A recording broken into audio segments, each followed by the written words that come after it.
Good day to you people of the internet. Today we have a broken Nintendo. A buddy of mine recently brought this over and said games just don't play. No matter what cartridge he tries, whether he uses a system cleaner such as this or not, he can't get games to play. So I already went ahead and disassembled the whole system and did a really good deep cleaning on the 72 pin and the board. If you're not familiar with how to do that, you can click my Nintendo restoration video link right here, and I kind of walk you through those steps. But for those of you who have seen that or are familiar with how to do that, we're kind of torn down just to the base at the moment. So like I said, I have done a cleaning and I have confirmed that games are not playing. So let's take a look and see what's happening. We're getting just this blue screen. Now once in a while, we'll see if we can get it to go, I can get it to give us maybe a second worth of video from the start screen. You guys may have been able to catch that. So showing that we do have a little bit of the game footage showing up, even if it's only for a fraction of a second, is telling me that the electronics, the IC chips themselves, are working. But something is just not clicking, something is not holding. So let's take a look at the board. Let's go over here with the camera and try to see what's going on exactly. Okay, let's quickly review our symptoms. If we apply power to the unit and we turn it on, we do get the system to power up. On our TV screen, we get a blue output, and if we repeatedly power cycle the cartridge, we can get about 1 frame or 1 split second of video from the game card itself. So, kind of thinking about this as a complete picture, it sounds to me like the electronics themselves are working okay, but we're not getting a reliable amount of power out of the power supply to keep everything powered. So that's kind of why I'm thinking we're able to get a frame or so of footage, and then everything just kind of dumps because the power supply is not keeping up with the load. Now, one small symptom that maybe it's just my eyes, I don't know if you guys can see it, but it looks like this cap is slightly bulged. So this is where I'm going to start investigating first. So let's see if we can confirm a couple of things on the meter before we go and start removing parts. We'll hook up to a ground here, remove our game, add power. Now this little area here is your RF for the unit and the power supply. It's got this nice metal shielding around there to keep any noise from here isolated from the rest of the electronics. This is also a good common ground. Now with the power supply turned off, or the power button on the unit off, we should be getting a constant, say about 12 volts from here. Now you guys may not know this, but the original Nintendo power supply actually puts out 9 volts AC. You'll see a lot of times Segas get ruined by people plugging Nintendo power supplies into them, and the Segas are just designed for DC input when this is an AC adapter. So in this power supply box there's an AC to DC converter, and we should be getting somewhere between I'd say 11 and 12 volts constant out of this pin. Now when you turn the Nintendo on, the electronics are going to put that power supply under load, and we should still be getting roughly about 10 volts. So let's see what happens. So our initial voltage is 11.4, and then when we put it under load, we can see it's dropping well below 10 volts, all the way down to about 8.6. Now 8.6 volts will be converted by this chip right here to 5 volts, which is why we're getting part of the system, or a majority of the system, to turn on. But when the game starts and starts putting things under load, the power supply is just not keeping up or not delivering the right amount of voltage, and the system goes nowhere.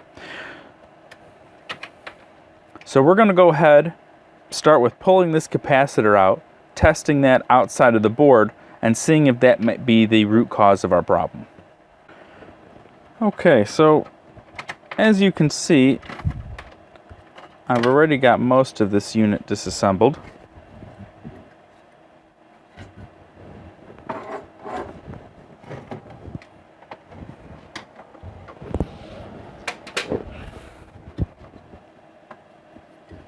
we can get at this cap in question. Now, this little shielded box that we have here doesn't look like we'll be able to remove the top panel because it is soldered directly to the board. But the bottom panel we can remove, at least it looks like it, and hopefully that's all we'll need to be able to get at this capacitor properly.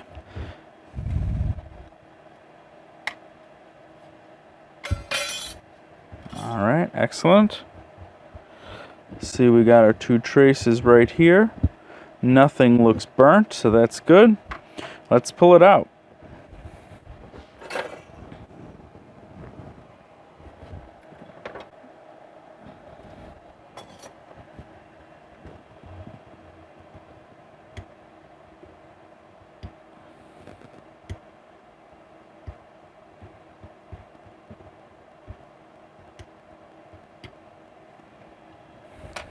That was easy.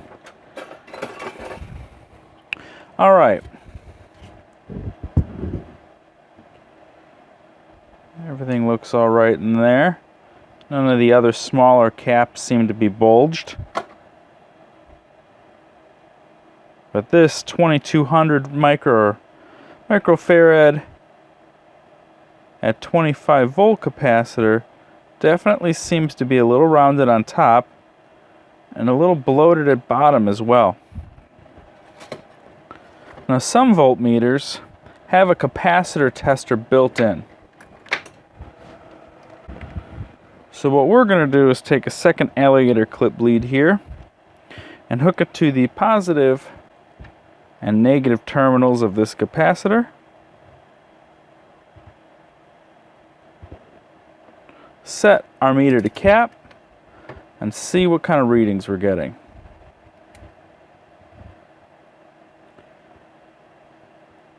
.028 nanofarad.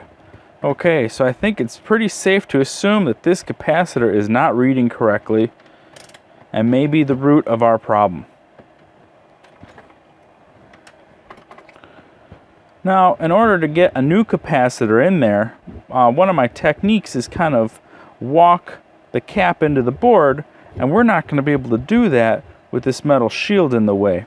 So we're going to have to completely clear away these pads so we can just place the new capacitor in its spot. So you can use a solder sucker or a soldering iron with a bulb at the end of it, but what I like to use is just a little solder wick. So let's pull this out.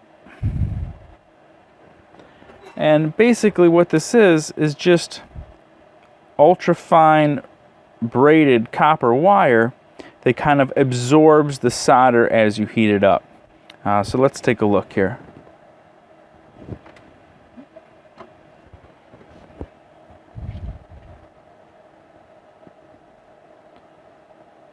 Now you want to make sure that your iron is nice and hot for this.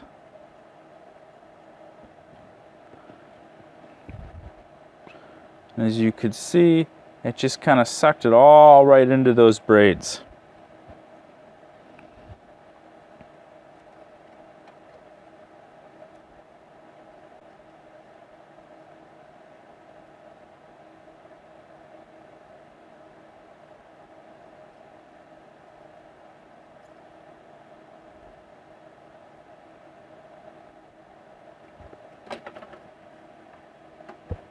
Alright, it looks like that one is being a little stubborn. So we'll add a little bit of solder to it and try to draw out what's down in that hole there.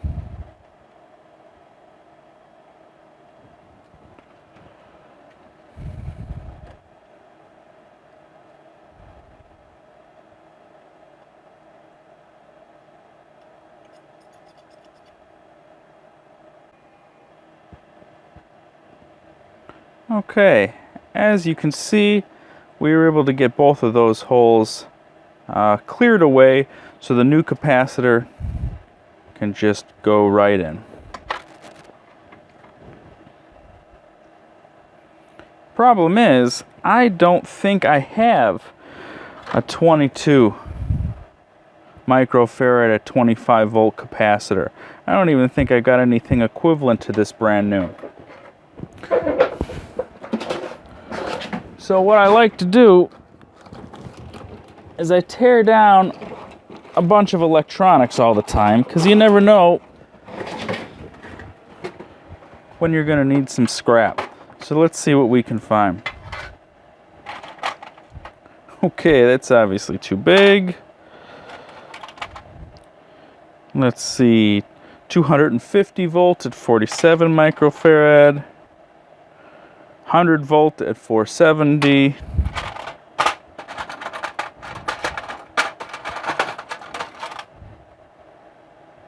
1000 at 25, we're getting closer. Well, would you look at that? 2200 microfarad by 25 volts. Even the leads look pretty clean. All right, well, let's try this guy out in the circuit and see what we get. Okay, so I tested this cap out on our tester and everything lines right up. So let's make sure that we install negative to negative.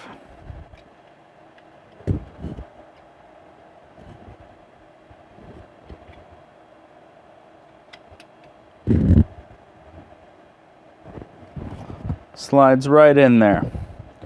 We'll add some solder to it.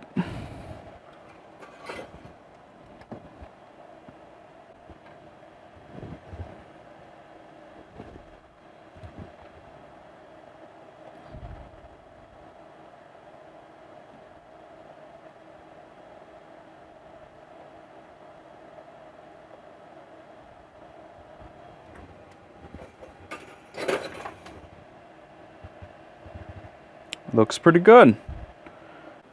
Okay, so here we are with our Nintendo. We're assuming that we repaired the power supply by replacing that capacitor.